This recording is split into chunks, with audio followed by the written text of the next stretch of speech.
Ya. Assalamualaikum warahmatullahi wabarakatuh. Selamat pagi anak-anak semuanya. Gimana kabar kalian? Saya baik? Oke, syukurlah. Jadi di masa pandemi COVID-19 ini kita tidak memungkinkan untuk bertemu di kelas untuk bertatap muka. Tapi kita pakai cara yang lain, yaitu secara virtual. Kalian sudah ketemu saya dulu pada saat kelas 11, ya. Dan sekarang ketemu saya di kelas 12, di kelas IPS. Ada suasana baru, soal teman baru nggak ada ya. Mungkin guru-guru yang baru yang mungkin akan menemui kalian di kelas 12 ini. Dan harapannya 1 tahun lagi kalian lulus dari semangkar ini. Dan kalian akan melanjutkan studi di jenjang berikutnya. Atau mungkin kalau ada yang mau kerja, bisa lanjutkan kerja. Oke, saya ambil gambar, saya akan memberikan ilustrasi tentang materi kita di semester 1 ini. Jadi semester 1 ini kita akan membahas masalah-masalah Indonesia dari masa-masa kemerdekaan sampai masa-masa modern. Jadi kita nanti akan berbicara pasca kemerdekaan, bagaimana respon dunia internasional terhadap kemerdekaan kita, kemudian bagaimana caranya Indonesia mendapatkan pengakuan kedaulatan dari negara-negara lain yang ini memang dipersyaratkan sebagai satu negara yang berdaulat, harus mendapatkan pengakuan kedaulatan dari negara lain. Anak-anakku semuanya, seperti halnya di semester atau di kelas sebelumnya, ada KKM sebagai patokan kalian mendapatkan nilai minimal dalam pembelajaran selama 1 semester ini. KKM kita pada semester 1 ini, kelas 12, adalah 74. Jadi nilai minimal kalian kalau ingin tuntas dari pelajaran sejarah peminatan ini adalah nilainya 74. Atau ada yang minta yang lain, 80 misalnya, boleh. Boleh kalau minta 80. Manut aja, Bapak. Saya nggak perlu kenalan kan ya, udah pernah ketemu. Saya kasih ilustrasi biar nggak terlalu banyak. Jadi tentang sekitar kemerdekaan kita, respon dunia internasional terhadap kemerdekaan Indonesia. Ini saya ada slide. Ada slide tentang sekitar kemerdekaan kita. Jadi suatu negara yang merdeka, yang berdaulat, agar bisa diakui kedaulatannya oleh dunia internasional dan bisa melakukan pergaulan internasional, itu ada beberapa persyaratan. Wilayahnya jelas, rakyatnya jelas, hukum dasar yang diberlakukan jelas, dasar negaranya jelas, sudah ada. Dan satu hal lain yang juga tak kalah pentingnya sebagai syarat satu negara diakui kedaulatannya oleh dunia internasional dalam kaitan pergaulan internasional ada pengakuan dari negara lain. Ini kita memang menjadi masalah ya, pada saat awal kemerdekaan. Mungkin saya pernah bertanya pada kalian, pada saat kalian kelas 11, gitu kan. Sebenarnya kita merdeka dari mana? Dari Belanda kah? Atau dari Jepang kah? Pertanyaan ini mungkin agak susah dijawab. Gitu kan. Kalau kita merdeka dari Jepang, kenapa Belanda masih merasa punya hak atas negara kita? Kalau pada saat itu kita merdeka dari Belanda, yang kita hadapi bukanlah Belanda, tapi Jepang. Nah, persoalan-persoalan rumit ini memang mungkin agak menggantung. Tapi paling tidak kita bisa tahu bahwa dunia internasional menganggap bahwa Indonesia itu atau Hindia Belanda itu adalah milik Belanda. Jadi dulu keterangan saya bahwa Jepang datang ke Hindia Belanda karena belum ada bangsa Indonesia. adalah menjajah sebagian wilayah Belanda yang bernama Hindia Belanda. Nah, persoalan-persoalan setelah kemerdekaan berkaitan dengan pengakuan kedaulatan ini menjadi PR besar pemerintah pada saat itu. Pemerintah punya, jadi ini Satrio ya, Mas. Jadi, sorry, ini bukan saya pakai laptop anak saya ini. Jadi nyebut anak saya ini. Nah, kita coba untuk berbicara hal yang lain.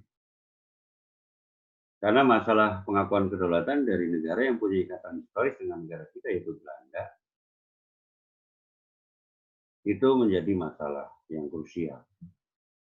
Tapi kita coba melihat dari negara-negara lain yang punya respon positif terhadap kemerdekaan kita. Gitu. Nah, dari mana kita bisa mendapatkan pengakuan kedaulatan ini? Dari negara mana dulu yang kita bisa mendapatkan pengakuan kedaulatan ini? Nanti coba kita akan bahas dalam pertemuan ini dan pertemuan yang akan datang. Dan semuanya tidak saya sampaikan di sini karena nanti saya hanya beberapa poin penting saja yang perlu saya sampaikan ke kalian. Selanjutnya kalian bisa lakukan belajar mandiri, mencari dari berbagai sumber untuk mendapatkan informasi-informasi yang berkaitan dengan materi yang kita bahas pada kali ini. Oke, jadi proses kemerdekaan Indonesia mungkin sebelumnya akan saya tampilkan tentang peristiwa proklamasi yang dilakukan oleh Soekarno, biar kalian bisa review ya tentang proklamasi atau prosesi proklamasi yang dilakukan oleh Soekarno dan oke, ini kita ngambil dari YouTube. Proklamasi kami bangsa Indonesia dengan ini menyatakan kemerdekaan Indonesia. Hal-hal yang mengenai pemindahan kekuasaan dan lain-lain diselenggarakan dengan cara saksama dan dalam tempo yang sesingkat-singkatnya. Jakarta, 17 Agustus 1945, atas nama bangsa Indonesia, Soekarno, Hatta. Oke.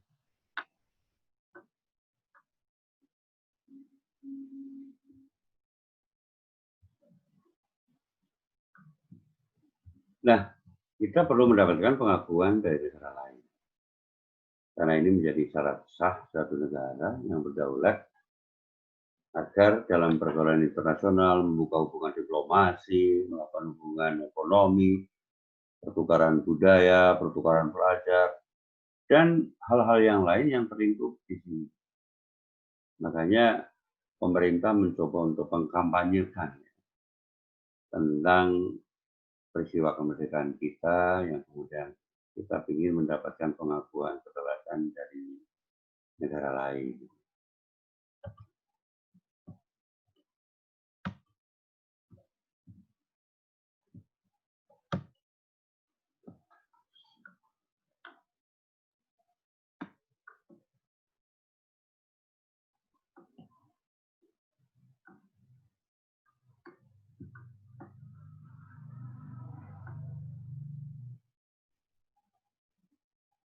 Oke, proses kemerdekaan Indonesia tidak saja ditandai dengan pembacaan proklamasi kemerdekaan oleh Soekarno, Hatta, yang kemudian disertai upacara pengibaran bendera yang diiringi lagu Indonesia Raya.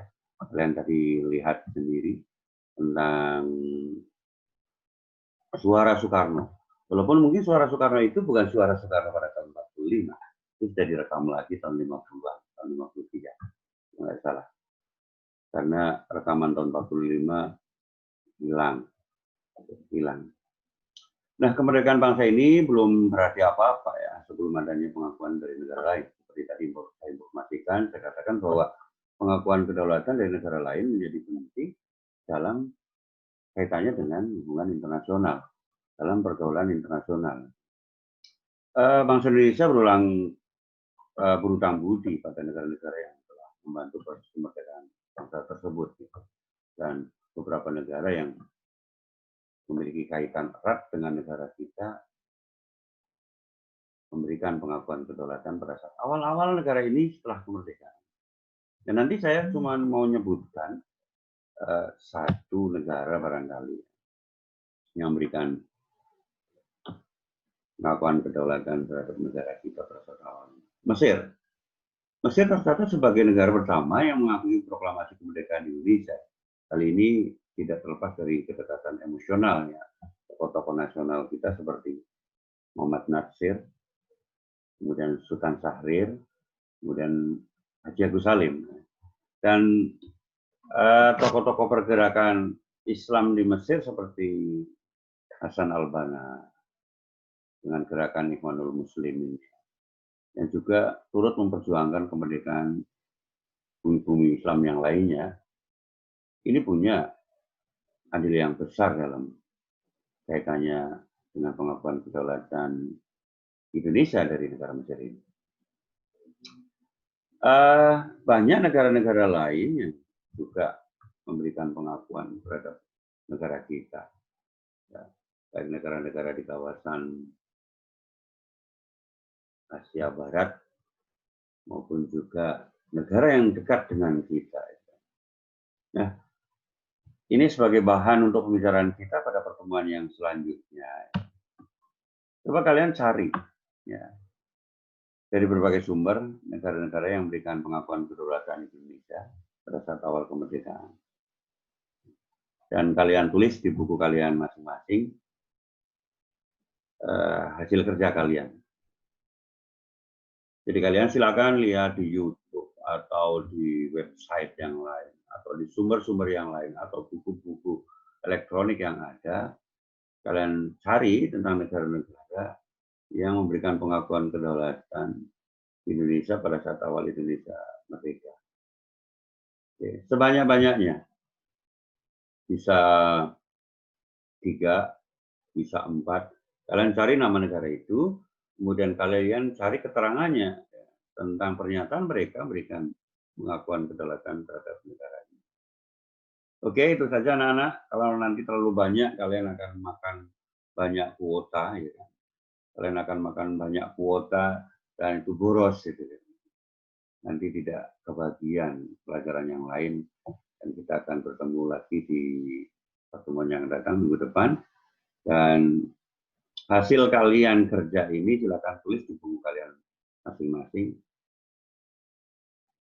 sebagai bahan kalian belajar, sebagai hasil kalian mengerjakan tugas secara portofolio, dan nanti dalam pertemuan-pertemuan selanjutnya secara teknis tentang penilaian tugas-tugas ini dan juga penilaian selama proses pembelajaran akan saya informasikan selanjutnya. Oke, jangan lupa bahagia, jangan lupa tetap menjadi orang baik. Assalamualaikum warahmatullahi wabarakatuh.